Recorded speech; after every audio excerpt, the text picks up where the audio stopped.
Boston lost a local art legend this week. His name was Bob Guillemin, but to the thousands who literally stumbled over his works on the streets, he was better known as Sidewalk Sam.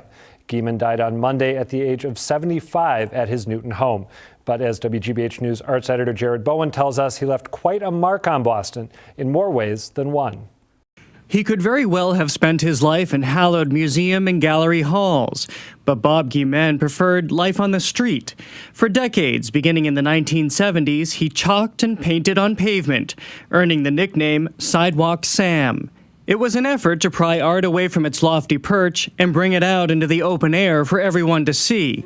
Often, as WGBH's The 10 O'Clock News captured in 1990, his work was also about engaging children. What color do you see? Blue. So what we're going to do is take all of the pieces that belong in the blue background and we'll put them in the background. Guillemin had formal artist training both in Boston and Paris, where he later worked at the Louvre. Returning to the U.S., he landed solo shows in museums here and in New York galleries. But as he told WGBH, he was seduced by the street. Summertime, when I go out onto the sidewalk and I move some bubble gum and those cigarette butts and all those things people put there because they don't care enough about the ground, and I'll clean it all off, and I'll think of a beautiful bowl of flowers. He created fresh works and recreated masterpieces, enchanting politicians and passers-by. Then in the early 1990s, while performing work on his roof, he fell 30 feet to the ground. The accident left Guillemin paralyzed, but did little to keep him off the streets. For Sidewalk Sam, his was an enthusiasm that could not be curbed.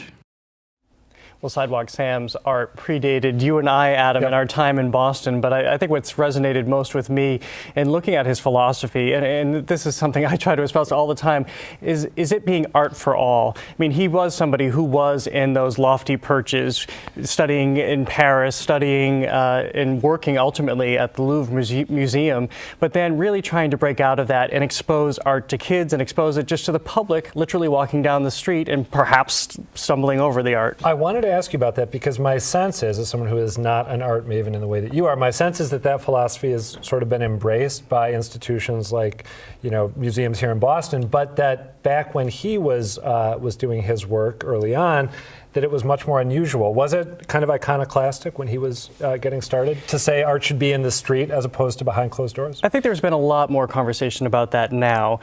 Museums have made it part of their philosophy to get school kids in the doors. I talk about this a lot. Malcolm Rogers, the director of the Museum of Fine Arts, has made it his intention to get kids just to come in either the Huntington Avenue entrance or the Fenway entrance and come into the, this great big forum, but realize that this is for them. It may be gleaming and it may be marble and it may be sort of overempowering, but it's for them. And I have often found in my arts reporting that if kids are exposed to art at a very, very young age and they go into a hallowed institution like a major museum, then they're more apt to go later on in life and they won't be intimidated. I can't tell you how many adults I have met who are intimidated by art because they didn't have the exposure and they think they're supposed to be afraid of something.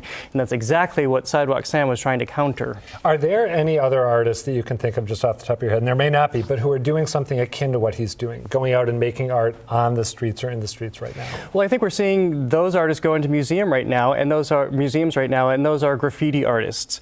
People like Basquiat and Shepard Fairey who took to the streets to have their fine art, and now we're finding that it's being sold for millions, but it's also the heart of museum exhibitions.